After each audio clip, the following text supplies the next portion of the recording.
Quartet, out now. You had Dustin Hoffman as your guest. Well, as our guest, but I did the interview because you didn't turn up. So, directorial debut, directed from a play by Ronald Harwood, who wrote The Pianist, not The Piano, as I read in somewhere else.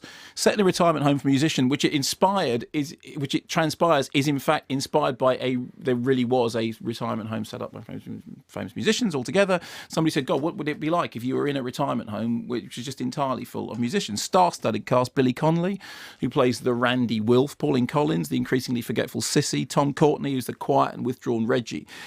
The whole home is sort of funded by these concerts which they play, which are directed by Michael Gambon, who swans around in a dressing gown. Do you call it a fez? It's a fantastic kind of... But what is the thing he wears in his hat? It's sort of, but it's a more artistic fez. Yeah, it's something that you only wear... It's a flatter fez. It's a flatter fez. Flat fez. A flatter fez. Maybe. Yeah, fine.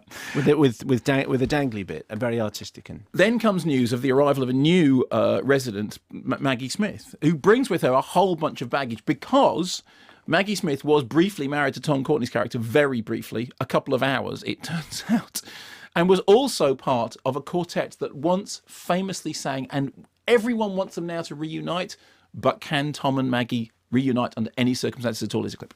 Terrific. I'll explain to you now. Sorry, I missed that last bit, Cedric. Cedric. Oh, Cedric, of course. Now that Jean is here and the four of you are together again, I put it to you that you should perform at the gala the quartet from Rigoletto. That's amazing. I've just been listening to us. The Rigoletto. Think of the publicity. The Times, the Telegraph, Opera Magazine. We have four of the finest singers in English operatic history. We already know the bloody thing. We'd hardly have to rehearse. But Jean won't sing it. Put your hand up.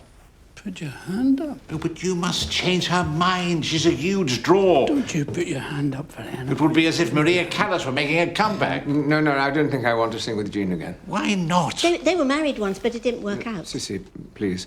No, I don't want to. It wouldn't be right.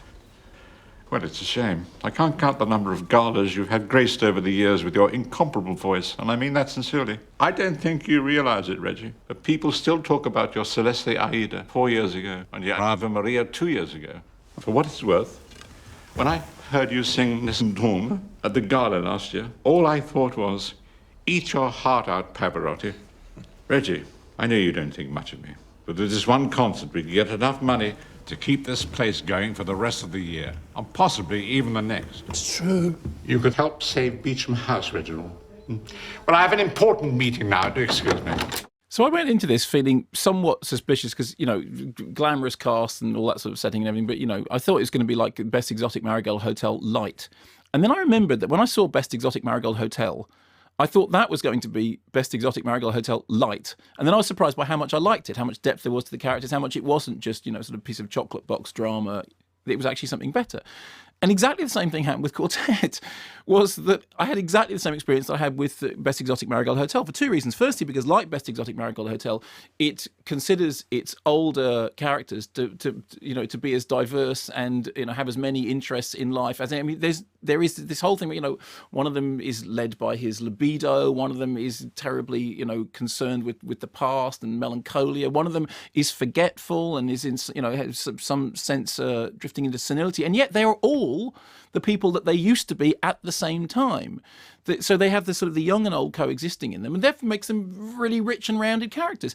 And I'm sitting there watching this thing going, oh, that's a great performance by Tim. Of course he's great. Oh, here comes Maggie Smith. She's going to be great. Oh, and she is. She's great. She's doing that thing, and she's got that marvellous edge to her.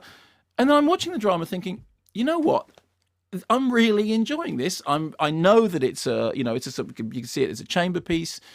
But the reason I'm really enjoying it is twofold. Firstly, because I imagine that Dustin Hoffman, having been an actor, and still is an actor, understands how to keep his distance from actors when they're working in film, and therefore lets them get on with what they're doing. The camera isn't completely in their face with them. There's a lot of stuff in which it's ensemble acting, and you see it in single shots. Second thing is, it looked really good. I mean, I know this is a technical thing, and you surround yourself with great DPs and all the rest of it, fine.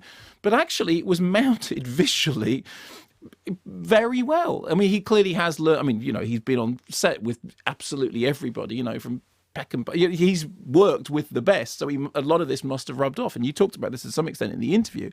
But I ended up thinking, I really like this. I really like these characters. I really like these people. There's one thing about the film that you have a problem with, and we can't say what it is because it's to do with the ending. But here, let me just say, My feeling was the thing that you had a problem with was absolutely the cherry on the crown of it. No. And I thought, yeah, well done. Well done. You didn't do the thing that Mayo would want you to do. No, but he didn't do it because he couldn't do it. It wasn't because... Doesn't matter. It does. It doesn't. It's the point is, it's a Muppet show.